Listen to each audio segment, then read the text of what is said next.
Welcome to the Mother May I podcast with Frank and Irene on Strong Island Entertainment. Gee, I hope I didn't make a mistake with these two. They promised me they'd bring in some really good guests. Well, anyway, here's Frank and Irene.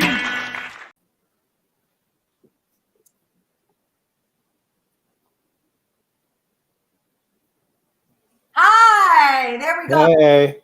Hi, this is the Mother May I podcast with Frank Conniff and Irene Bremis. I'm Irene Bremis, and what you heard at the top of the show, that amazing intro music, was none other than my dear friend and a friend of the show, Gabby Glazer, former guitarist for Luscious Jackson. I always like to give her a plug because she's in letting us use that intro. Frank Conniff, you are what I call the fully vaxxed man now. You're vaxxed. I'm completely vaxxed. I still am trying to get my ability to feel joy up to 33%, but it's not there yet. But I did get my second COVID shot yesterday, and I recommend to anyone everybody should get vaccinated. And I mean you too, you stupid evangelical Christians who, according to the New York Times, are not getting vaccinated because they're idiots. Because they're idiots, but they don't need a reason. They're just dumb as fuck. Anyways, yeah.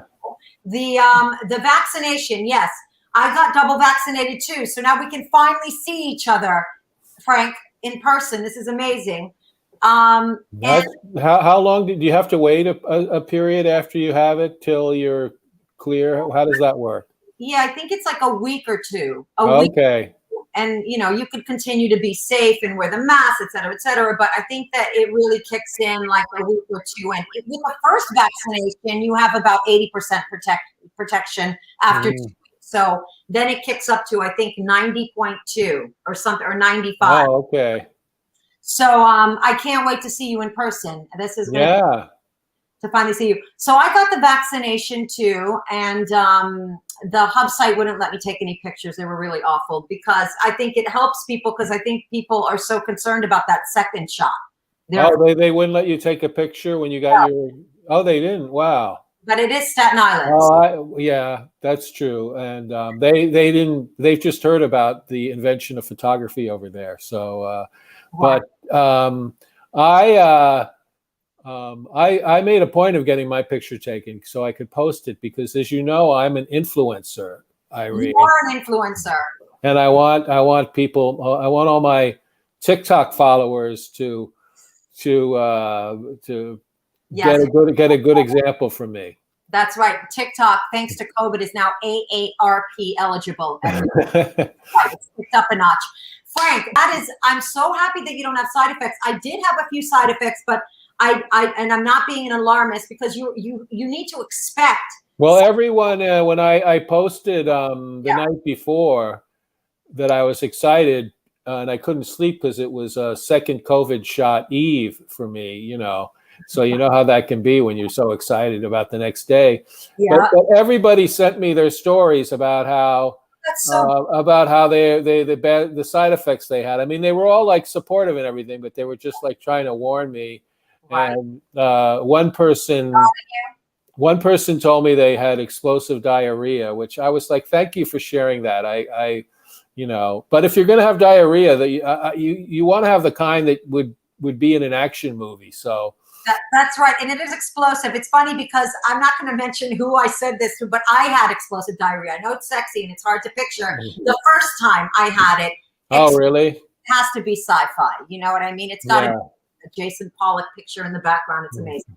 But that is also it saves money on an enema. You have to be more positive about that as well. Right. That's one side effect during the first shot. The second, I think the reason why these things happen, I'm really stuck on this thing with dehydration. I think if you hydrate, because when you're dehydrated, you get headache, dizziness, diarrhea, you get all these things. So the big takeaway that I had during the second one is I was well hydrated, so I had very little side effects, So maybe that's why I don't know how well hydrated I was, but I did drink a bottle of water while I was waiting for my thing. So and also I walked 60 blocks to the place and 60 blocks back afterwards. Wow, and that's not really supporting the hydration factor. So you are just.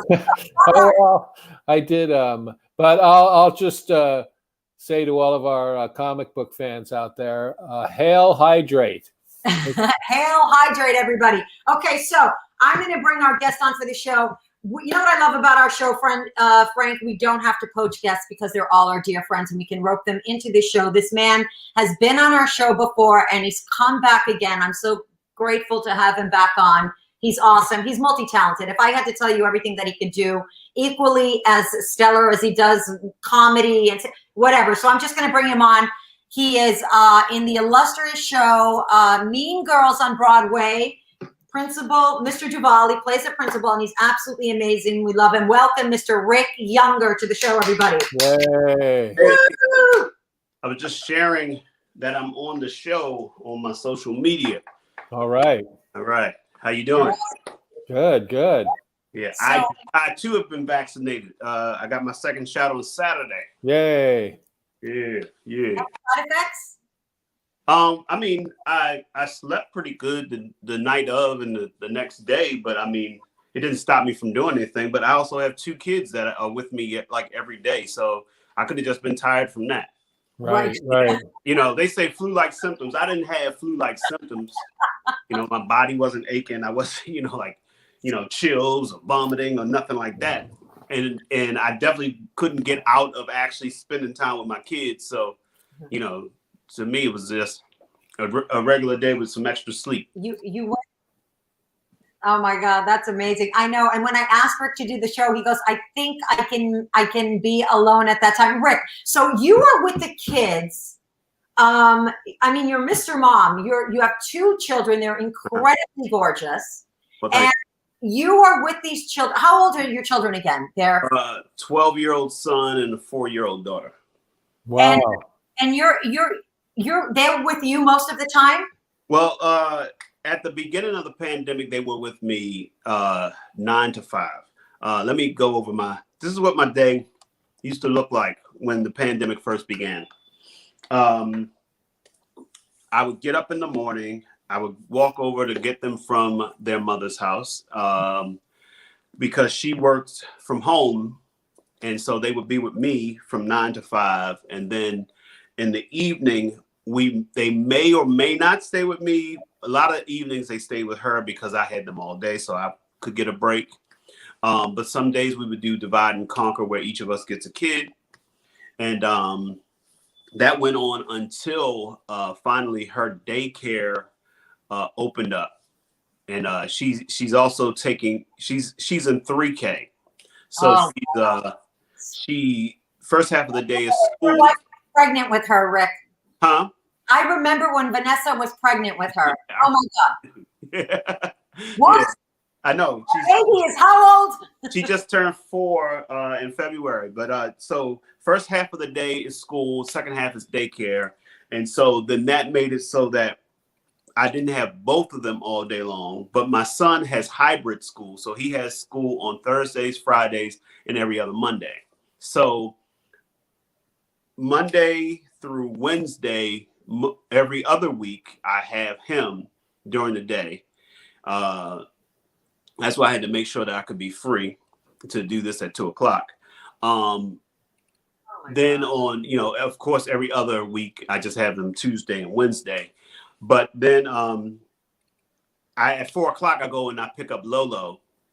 So I have her in the at least for a couple of hours in the afternoon.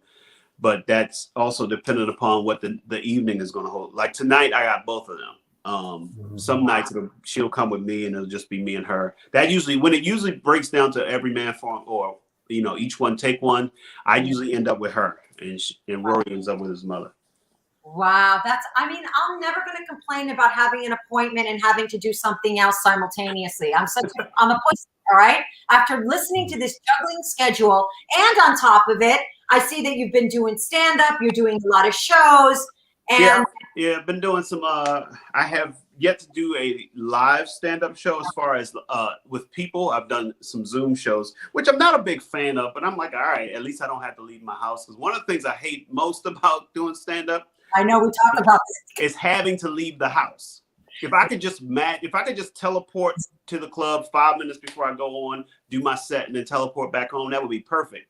And it's kind of like that, except I don't have people. So the thing that I love about it is missing, but one of the things that I hate about it is now gone. So, Now, I haven't done a lot of Zoom shows. I think I did maybe one when the pandemic started. But do they make it so that because I assume a lot of people are tuning in from their homes. Do they make it so you can hear it when they laugh?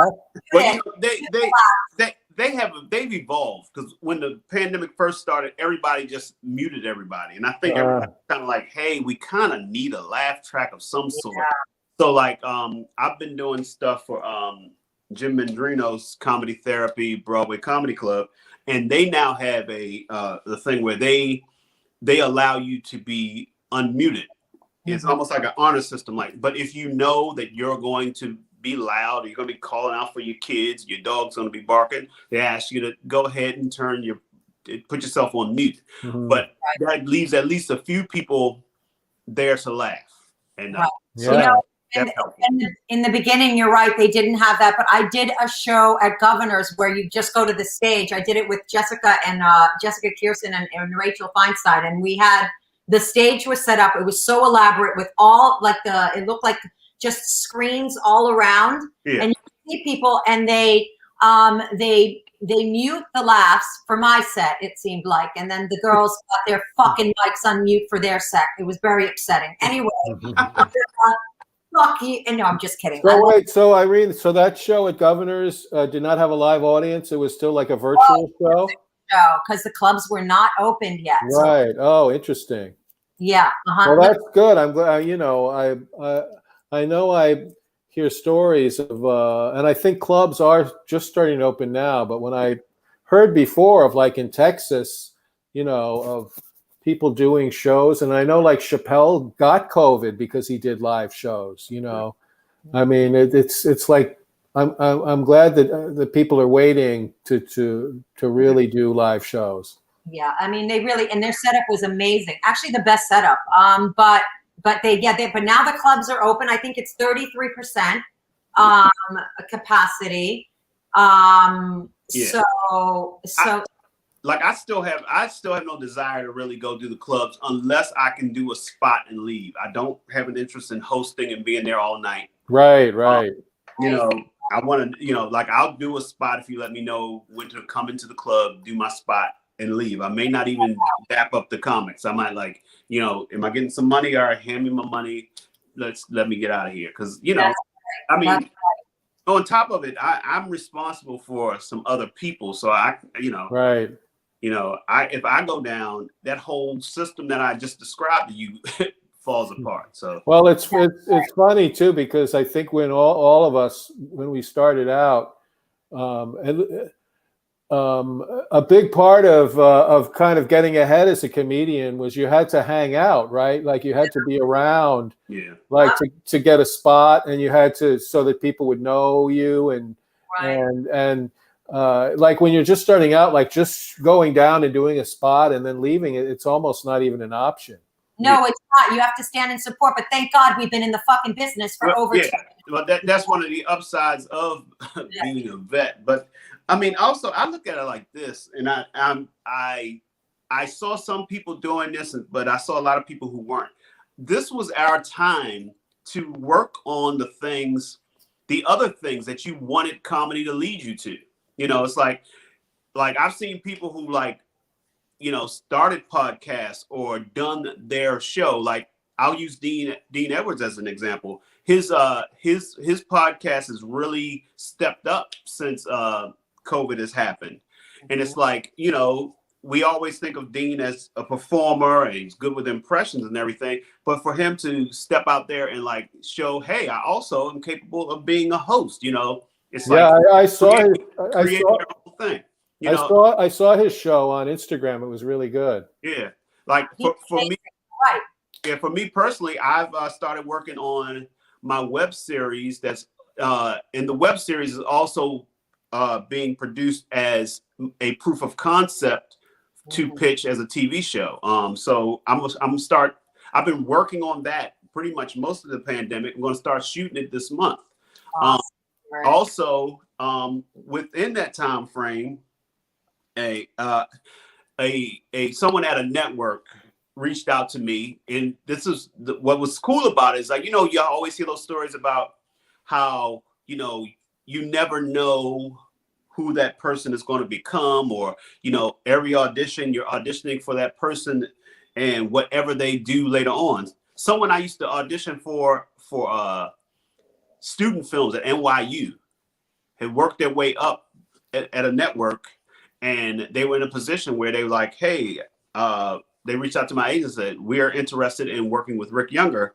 And I had a meeting, and now I'm working on a children's show.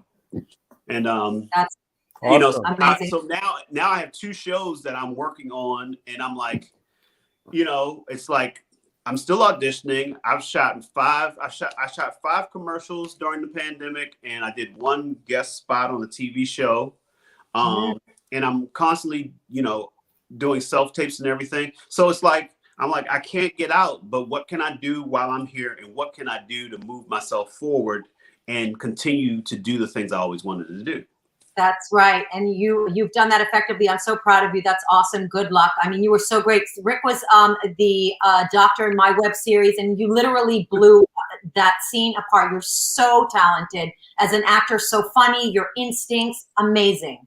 So I think we all tried to use that time productively. Frank wrote like 5 books. We're trying to pitch a show together, still in the going to the labyrinth. We're all working on stuff. And I think it is important to not sit idle and showcase your other talents, which is actually what I told this kid that's going to come on, that you have to showcase different versions of yourself now, because with social media, you have to break out somehow.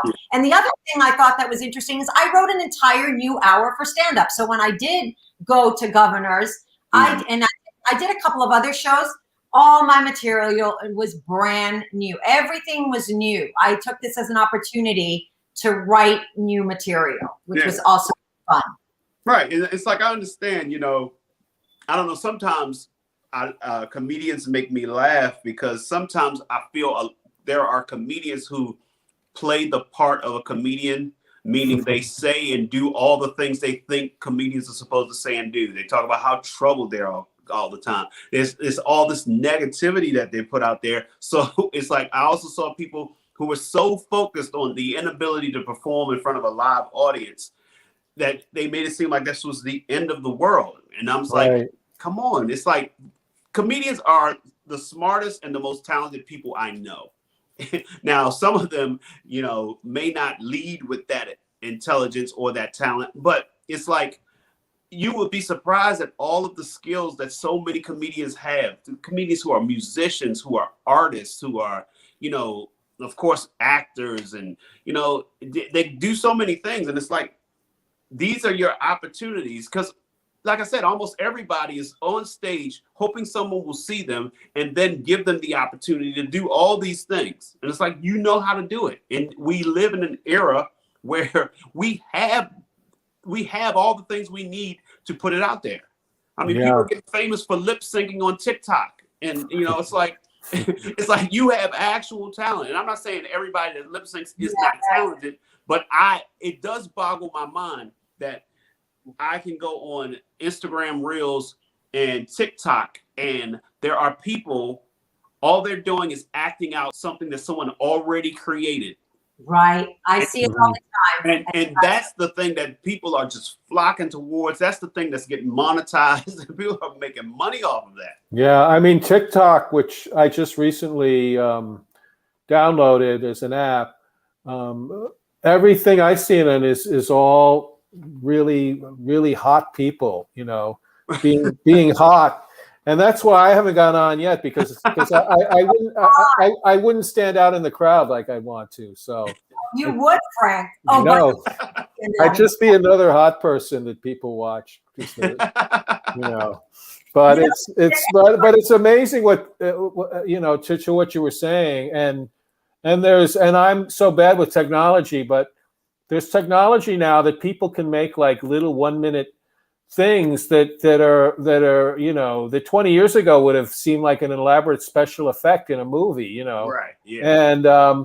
And it's people have the opportunity to do stuff like that. When the pandemic first started, I was talking to my friend Liz Winstead, and I was telling her how scared I was because my source of income was going away doing live shows. Right. And she said, well, you know what? I look at it as an opportunity, because she had already started to do new things online with her organization. Right. And it just put it in my head that I should try to figure out what I've been doing live and try to figure out how to do it online. Now that my partner and I have been doing it online, we're doing better financially than we were beforehand. Yeah.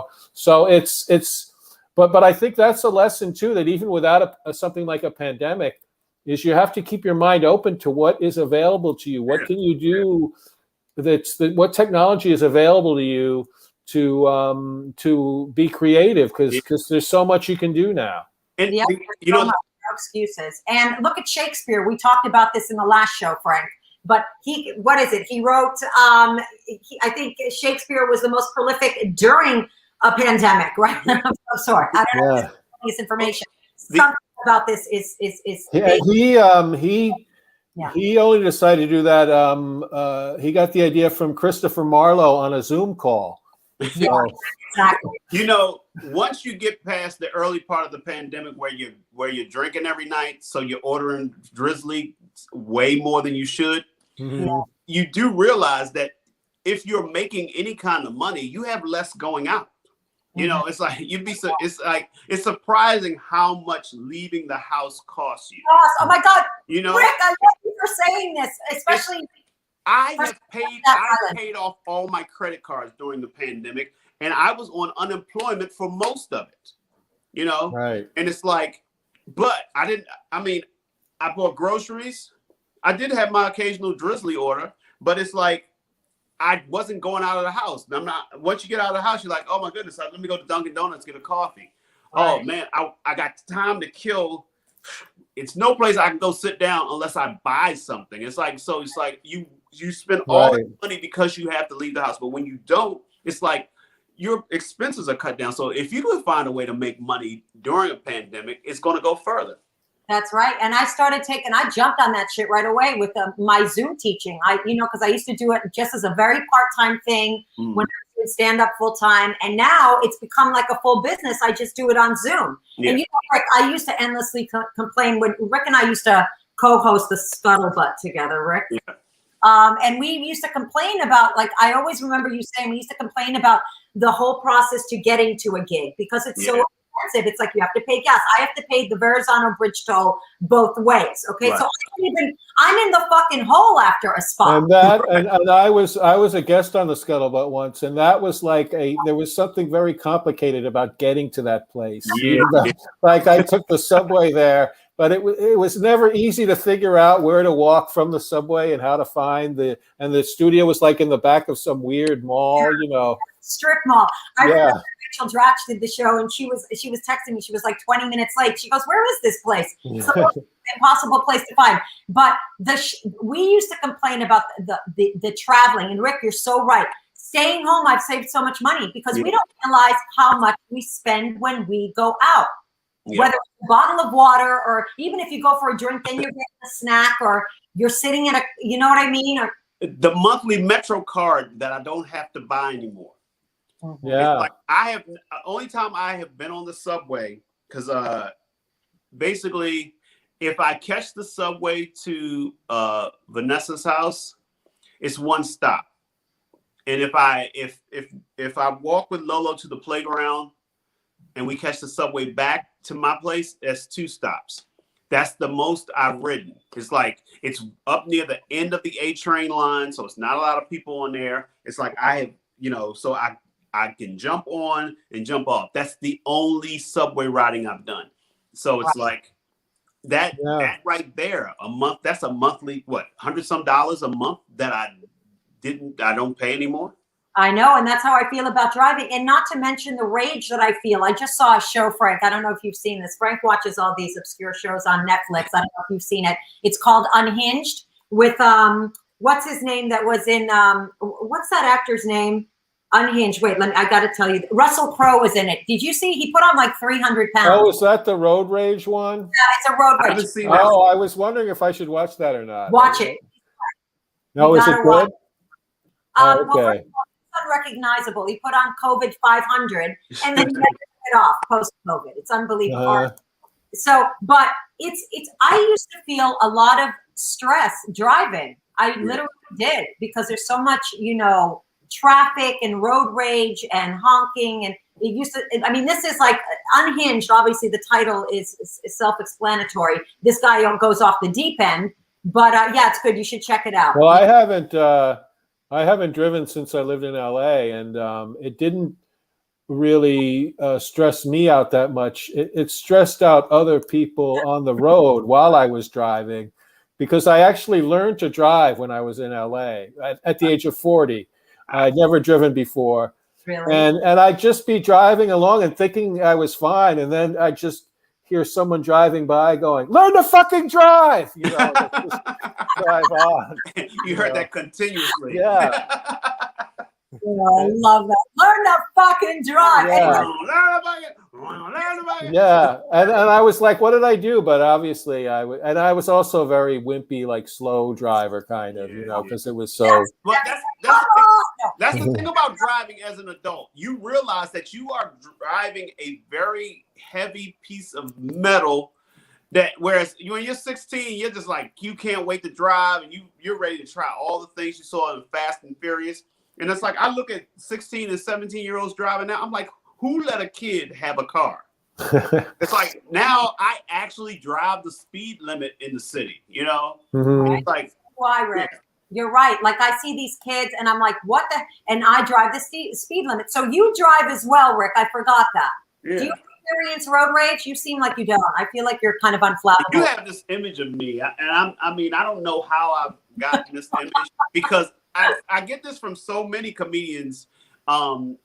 It's like, I guess only a few people have seen the whole me. It's like, I'm just afraid that my kids are going to start saying fuck, because I say that a lot in the car.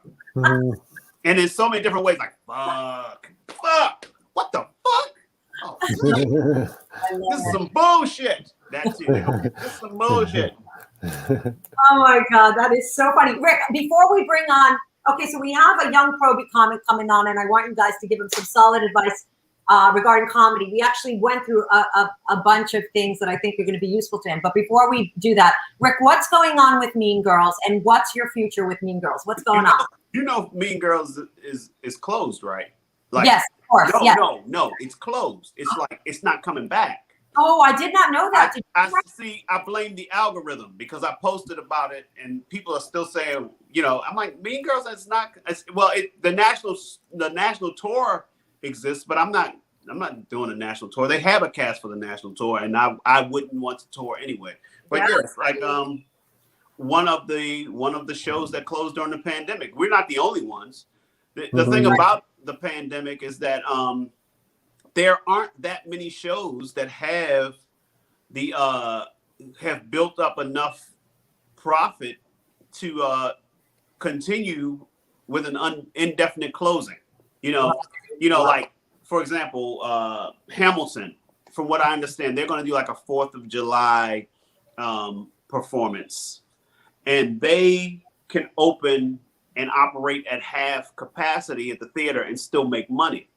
Mm-hmm. But most Broadway shows have to at least attempt to sell out to make money. We just recouped, we just recouped right before the pandemic came. So we were kind of like, we might be able to make it. But when we left, they said 4 weeks.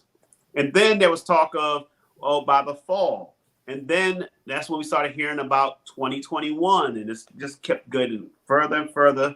And it's like, the thing about rich people, which is, producers are rich people, is that they don't like to not make money. Right. It's like, it's like they may have lots of money and they may be able to afford to pay rent at a Broadway theater for an indefinite amount of time, but they don't want to. And Lorne Michaels is the lead producer, but I'm sure there are a few other producers in that pack who aren't as rich as Lorne Michaels and some of the other producers that we saw, all the time.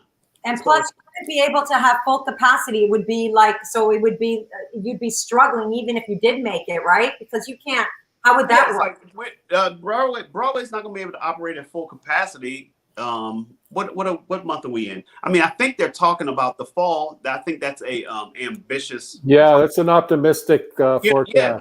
It's like, because no one will sit their asses at home, because we were supposed to take 4 weeks off. If we would have taken 4 weeks off, if everybody would have decided to go along with that, if no one would have decided to say it was a hoax, if no one would have decided to use every other excuse as to why not just decide to stay your ass at home, it's like you blame it on Jesus and God and Allah and whoever they want to blame it on as to why they can't put on a damn mask. I'm like, just put it on. You know what else I noticed? I've not caught a cold. Yes, I said the same thing. It's like, think of all the other, because all we've been focusing on is COVID. And it's like, and a few people I know got colds, and they're like, hey, you know what? You can actually get a cold during a pandemic, and it's just a cold. But it was like so few colds. My kids have not been sick. Yeah, It's like, I think it's the lowest that they can remember of people having the flu. It's actually protecting you from something. Even if you don't believe this thing exists, why don't you just put on the mask so that you can be protected from other things? Also, my face has never been so warm in the wintertime. Yes, it's like, I said the same thing. It's lots of benefits. Some of you people with ugly bottom halves of your face, this is your time to shine. This is your time. Yeah. Also, I like how the mask gives me an excuse why nobody recognized me when I was walking down the street. If you see somebody you don't want to talk to, you don't even have to say anything. But also, so many benefits. It's like the resistance to masks is just so ridiculous. And, you think about in human history, the incredible struggles people have gone through, the incredible adversity people have faced. And there are people who are like, oh my God, we went through this period where we actually had to put a small piece of cloth on our face. Can you believe it? That's torturous. Yeah. It's ridiculous. It's so put on your fucking mask. I know. The other thing that's funny to me, it's two types of people who feel it's important to state and dictate that nobody tells them what to do, or I do what I want to do. That's fools and kids, Right. And it's like, because actual adults really acknowledge that, there are people I need to listen to. There are things that I want to do that I cannot do. And you just got to be wise to pick and choose which of those things you're going to do and also or not do, and deal with the consequences. Yes, exactly. Or be able to just think outside yourself for a change and see how it's going to affect the people next to you. Okay, so we have this young man that I actually met from a dear friend of mine from high school. She asked me to speak to him. He's starting out comedy. We're going to go ahead and bring him on. His name is Chase. I'm excited to meet him. Hey, Chase. Hey guys, how you doing? It's nice to meet all of you, actually. Thanks for stopping by. Of course. Thank you for having me. I'm really happy to be here. I'm so glad that we can do this. So, Chase, tell everybody what your pursuits are. Yeah, I graduated college in May 2020 from Boston University, and I'm out here. I love stand-up comedy, but I love writing comedy. I love sketch comedy, and yeah, I've been just trying to figure out what I love. And I was a PA for a little bit on a drama show. Not for me. That was an odd, but yeah. So I'm just trying to figure out what I love, and I love stand-up. I've been doing it for about 2 years, on and off. about on and off, but in Boston and for the most part. But yeah, that's my thing. That's it. So it's good. He's diverse. And Rick, you were talking about the significance of that. What kind of advice do you have for Chase, who's starting out and trying to figure his way around? Well, one of the things that when I started doing comedy, I took it upon myself to become a student of comedy and a student of what makes me funny. Keep your ears open. Listen to the things you say in real life that make people laugh. Then try to examine, what was it that I said? Why was it funny? Also, notice and pay attention to the types of things that inspire that. Like there are some people, like let's use Lewis Black, for example. When Lewis Black goes off and starts to rant and gets angry, it's hilarious. It's like, and I'm sure that it wasn't that, that it was like, it took him some time to discover that, a lot of us are funny people, but there's something about a unique thing about us that makes us funny and makes us different from everyone else. So pay close attention to the things that you say and do that make people laugh, so that you can figure out how to hone it. Wow, that's great advice, Rick. Frank, what would you say? Well, what Rick, first of all, I agree with everything Rick said. Such great advice. And yeah, along those lines, I would say well, first of all, the basic advice is write as often as you can, perform as often as you can. That's the basic. But I would say also, trust your instincts and try to be very true to what you think is funny and what your comic sensibility is. And, I've, having done comedy as long as I have, I've known through the years, like some of the greatest comedians we have, and all of them have gotten along the way, they've all gotten terrible advice from like bookers and comedy club owners and managers, like people who automatically think they're in a position of, when they get into any kind of position of authority, they think that makes them an expert on comedy. And they all, you could do a whole book on the bad advice that comedians get. And when you get advice from people, like, trust your instincts and say, hey, yeah, that sounds like good. Yeah, maybe I should do that with that joke. Maybe if I change it around, that sounds good. But if somebody says something to you that makes no sense, just trust your own judgment and stick to your own comedic sensibility, and also be willing to fail with it too, because sometimes that's the harder road to go down, is figuring out your own thing. And not, when I started doing comedy in the 80s, there were like a million comedians who got work, who were all hacky, who had no personality of their own. They all did like the common stuff about airline food and drive-through restaurant that everybody did, and it was all the same. And but within all that, there were individuals who really broke through, and they're the ones who had the lasting careers too. So just be, whatever it is that makes you unique, stick to that, even though that it can be very hard sometimes to do that. It is. That's really good advice. And first of all, you have nothing to worry about, Chase, because you're a white male. So fuck off. Open with that. No. But I agree with Frank. Just to piggyback on what Frank said. Sometimes you'll get advice, and we talked about this at length on the phone, where everybody, there's this formula, this blueprint. You need to get up every night, do spot after spot. I do agree that you have to get up so that you can overcome your general fear and work through some jokes, but you also really have to pay attention to what you feel like will uniquely make you break out, taking into consideration what Rick was talking about and what Frank was talking about, that sometimes you have to pay attention to yourself and say, well, what do I think is the best avenue for me to take? And we all get like really great advice, and then we all get really shit advice, So it's important to also listen to yourself. Rick? Yeah, I think it's important to live life, to be influenced by life. The thing about always being at the club and always being around comedians, I call it comedic mad cows disease. The cows went crazy because they were eating other cows. If all your time around comedians, you start to have only that warped comedian sense of humor that the average person might not get. You start to get influenced by people you don't mean to, but you're talking to this person all the time. You're hearing these people all the time. And you're like, why am I coming up with the same types of stuff that person is coming up with? Why do I sound like this person? And you're with them all the time. Wow. And you got to get out and have a life that you draw from.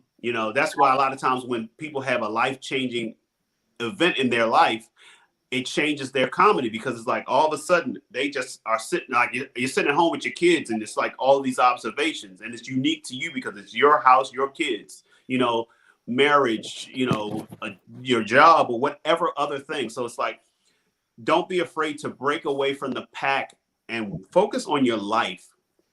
And because I find that when you focus so much on the career, so much on whether it's the stand-up or the acting or whatever, you become someone who's trying to please or do what you think people expect.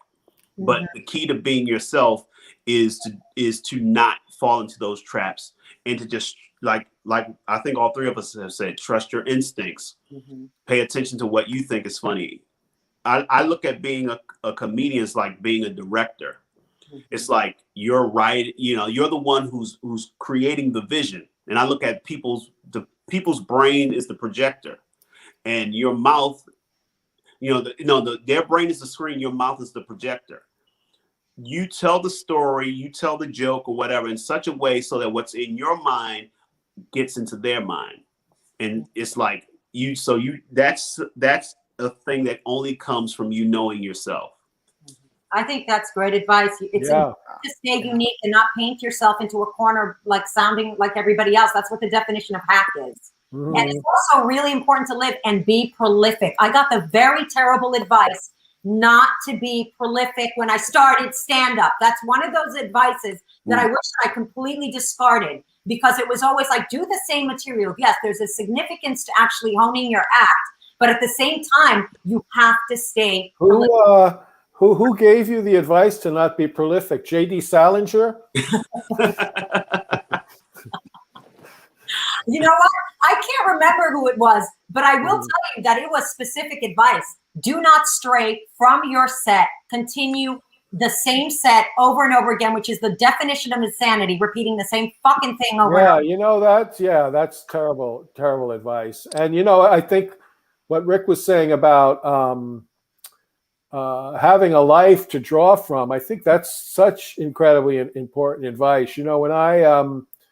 When I was writing on sitcoms in LA, the common thing on most sitcoms was like, it wasn't on the show I worked on as much, but on other shows, it was like everybody always stayed till 4 a.m. every night, for whatever reason. Like nobody had any life outside of the room. But I was friends with some of the people who wrote on Everybody Loves Raymond, and that was like the most successful. That was more successful than just about any other sitcom at the time. And the showrunner of that, Phil Rosenthal, he sent the staff home at 6 o'clock every night, and they were the most successful show. And he said the reason he did that was because they have to go home and have something to write about. Wow. They won't have anything to write about if they're just here all the time. They have to go back to their wives and their kids and come up with stories from their lives, Yeah. And like I said, that was an incredibly successful show, where some of the shows where people were just in the conference room for 18 hours a day, some of those shows just fell by the wayside. Well, see, some of those people are afraid to get up because they're afraid when the music starts, their seat is going to be taken. Let's not pretend like that doesn't exist. Let's address that elephant in the room. But also, it is important to live because it makes you unique. Otherwise, you're going to have the same act like if you're drawing from the same person, and that person's drawing from the person next to him, and that person's drawing from the person next to him, before you know, you go up on stage and everybody's talking about the same thing. So it is important, like Rick and Frank said, to live your life so that you can break out. You can be unique. You're infallible. No one can take your fucking life from you. No one can steal your material about your blind mother with Right. the dog, the shepherd that just shat on the rug. This is you. Right. Oh wow, that's I mean, that was just a mash question. You guys actually, there was a question I had lined up that you guys actually covered really well. That Rick actually started out talking about. It's like, what did you like when you started in comedy? It's like, how did you find your voice? And it was like you looked at the situation, and that was it never clicked to me. But as soon as you said it, Rick, it was like, oh my god, like that makes so much sense. Yeah. Like you just got to you got to almost take a step back and think about why is it funny. And also, I have certain people that they laugh at anything I say in real life. I'm going to examine to see if that's funny. My brother is one of those people. Some of the best bits I've ever had are things where we're just hanging out and he laughs real hard. He's like, oh my goodness, do you do that on stage? That's hilarious. But because it's him who doesn't laugh at hardly anything, I'm like, okay, that's worth looking at. And it's like you got to pay attention to the things that, because that's the natural thing. It's easy to, like, I remember when I started in 92. So back then everybody had pagers. So it was like you go to the club and every comedian had a pager joke, and it's like, and whatever is the thing now, right now, you probably go and people are always talking about the dating apps and I'm like, here goes another dating app bit. It's like, unless your experience is so unique to you, it's like, I don't give a damn about that. It's like, Yeah. So it's like, you got to think about what is unique to you. And if you're talking about something that's important to you, that you think about a lot, and that you're, I don't want to say obsessed with, but that's really a big part of your thinking process. If you can figure out how to communicate it, there's a good chance the audience is going to care about it too when you talk about it. Whereas if it's something that's just in the general ether, like dating apps or whatever, that's not going to really land probably. Right. So, and also, when you're up on stage and you're talking about things, you're also, the beauty about stage, and I don't know if you guys agree with me, but I'm guessing you will, is just letting one joke in front of a live audience. It takes on a new life form. So there's like little life forms that, are spawned from that one joke while you're on stage. And again, I think Frank said it, or was it Frank or Rick or both? It's when you fail on stage, if you have a bad set or you tank on stage, that's equally as important, because that's kind of like that's what makes you intrepid when you're on stage. I think part of doing stand-up is you have to be somewhat unflappable when you get up on stage. Yeah. You have to be able to have the legs to sustain, a bad set, and maybe draw, a lot of comics will go. Patrice O'Neill used to do this effectively. He would alienate the crowd and then he would resurrect them, because he was able to stay in that zone. Right.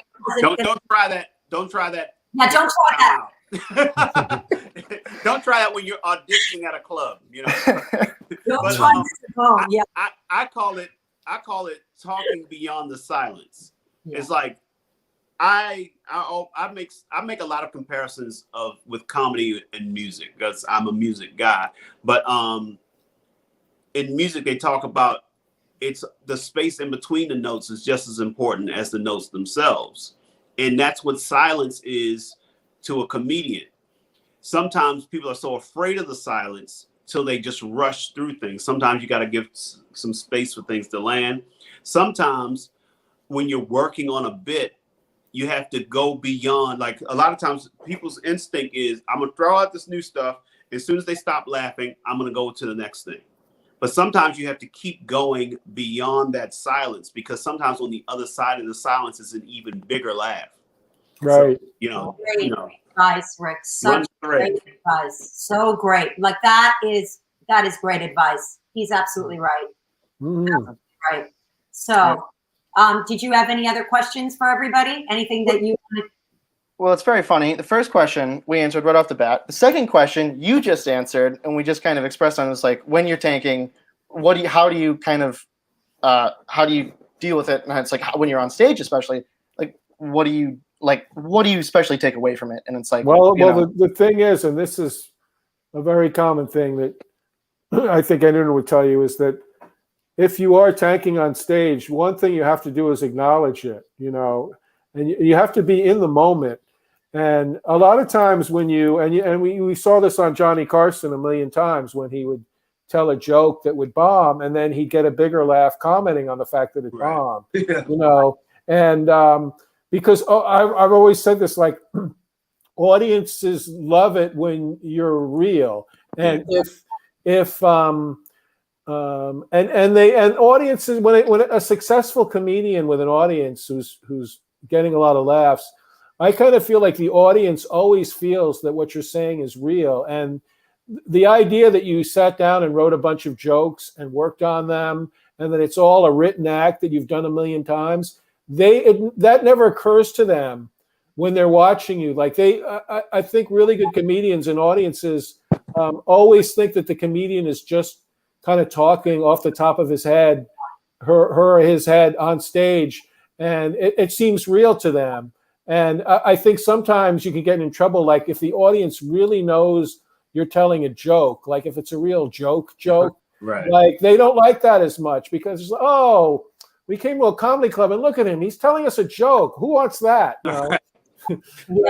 So I think it's just, so that's the thing too, when you're bombing, if you're real about it, like the audience will like that. They'll like, he's not doing well, but he's real and we like him.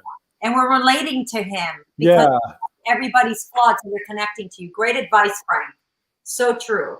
So what are your plans? You moved from Boston and you're in New York now. You moved during the pandemic. Great choice. Everybody left New York. You probably got dirt cheap rent. Am I right?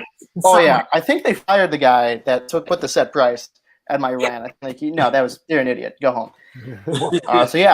But I've been here. I've just been writing, and it was like a lot of just sketch. Just like I've been just like writing sketches, just trying to like keep my brain alive, trying to come up with material. And it's been a lot of sitting at home. It's kind of hard. It's a pandemic. It's kind of like if clubs were open, if open mics, if anything was open, that's where I'd be every night. It's funny because when we were on the phone, I told him not to be put off with the open mic support of comics, okay? Because I remember doing open mics, and I felt like, I don't know if it's the same. I haven't done an open mic in a really long time. The Duplex is a great open mic for seasoned veterans and also newbies. I told you about that place. But open mics can sometimes make you feel like, wow, no one ever really laughs at your jokes. Other people don't really laugh at your goddamn jokes at an open mic. Or groups of friends laugh at each other's jokes, but not at the new guys' stuff. It's right. It's clicky. So you have to always remember these things. But so you've been writing during the pandemic, which is very important. And, I also told him exactly what Rick, you opened up with, that it's important to also do different things. If you can do stand up and maybe a podcast or write 6 books, Frank. And I think I smell another book coming about terrible advice on stand up. Am I right? Could be. By the time we have our next show, because this man is the most prolific man I've ever seen in my life. But it's important to stay, because it's not the same like when we started doing comedy, where you could just focus on stand-up, Because of social media, people are really showcasing themselves. So the arena is a lot more competitive. So the more you can do, I think the better for you, because they could see the different versions of you, when it comes down to, monetizing and pushing whatever. Well, one thing you have an advantage of starting now. It's like, you have probably in your pocket or right in front of you, or you might even be on a piece of equipment that can video and edit. And it's whether there's so many ways to get your material out there, or to work on your material and to create things. You say you're writing sketches or whatever. And it's like, so there are so many ways to be creative. And I feel that those things help your stand-up, Yeah, totally. That's true. So how are you feeling? What are you going to attempt to hit a club? Now the clubs are reopening at, what is it? Does anybody know? 33%? Yeah. 33%, which would be the biggest audience I've ever had. Right? It's like some of the places I'm like, yeah, I'm not going to tell much of a difference with 30%. 33%. I mean, weekday shows, we were doing good to get 33% in most of the clubs in the city. Yeah, exactly. My act has always been a great causer of social distancing. So. They call him Frank 33% con. Frank 33. Oh my God, I love it. That's hysterical. So what is your plan of action? You're gonna start getting up and doing some open mics? Yes. Doing that, and I'm also I never really got to explore it because in Boston, right when I was starting to get really into being repetitive and getting up there, pandemic. It was just terrible timing. And I'm gonna also be doing that, and also try improv, which I'm just gonna do because that's always do it all, whatever suits you your fancy, go and do it. Yeah. So that's and while I've got I'm young, I don't really have any commitments, so it's I might as well just be out there every night doing whatever I can. We're trying to be nice, okay? Young, don't have any commitments. Is that how you repay us? That's terrible. In fairness, my hairline's terrible, so yeah, that's I smell a hair transplant by 28, so we're good. Yeah. Or you can do sexy bald guy. Oh yeah. There, and you might want to do a test baldy while you don't have to go outside so much. Yeah, that's right. Run first. Yeah, options there. That would be fun. So anyway, good luck to you. We're running out of time, but I'm so glad that I was able to bring you on because these two guys are the two most amazingly funny, prolific, multi-talented. I can't say enough good things about these guys. So you're in very, very great company getting this advice, and good luck to you. And if you have any questions, of course, you can always reach out to me. And maybe I will pick up, maybe I won't. No, I'm just kidding. Okay. You, sweetie. Yeah. So thank you so much for coming on today. I just want to make sure that before we go, Rick, is there anything that you want to plug, any gigs, pipeline stuff? Just follow me because, I got my low budget morning show that I do. Well, now that I have my son home most days, I like to do it when I'm home alone. So Thursdays and Fridays, every other Monday. And whatever shows pop up, I'll post about them on my social media. So at Rick Younger on Twitter, Instagram, youtube.com/Rick Younger, youtube.com/The Rick Younger Show, facebook.com/Rick Younger page, or Google me. I'm the first 6 to 12 pages of Rick Younger on Google. Awesome. That's a great spot. Frankie boy? Next week, Tuesday, April 13th at 8 p.m., Trace Beaulieu will be doing our live streaming Mystery Science Theater style movie riffing show, a night of short films. At 8 p.m., go to eventbrite.com and follow me on social media for all of the info about that. And it's just $10, and those shows are always a lot of fun. That's awesome. I love watching that. I'm Irene Bremis, and you can follow me always. I need followers desperately on Instagram and Twitter. You can see me at my mother's house next week, which is where I'll be. So I'll be tweeting out a lot of obscenities and complaints if anybody wants to hear about that. And I do have some stuff coming up, but I will post it when it happens. And of course, I'll be here next Tuesday with Mr. Frank Conniff, with Jackie the Joke Man is our next guest. Chase, thank you so much. Is there anything you'd like to plug, sweetie, for yourself? If you want to follow me on Twitter, it's where I'm most active, under Madden_Chase. Actually, that's my link for everything is Madden_Chase. Got that locked up. But yeah, but I really want to say thank you so much to you guys for letting me come on here. Well, thank you. It was great to meet you. Oh, likewise. Very nice to meet you guys. Thank you. Come on. All right, guys. Thank you so much. Love you guys. And to the rest of you, see you next Tuesday. You know what I mean. Bye. All right. Thanks for tuning in to the Mother May I podcast with Frank and Irene on Strong Island Entertainment. Check us out next week when Frank and Irene sit down with, you know what? I don't know what these two are going to do next, but we'll see you next week.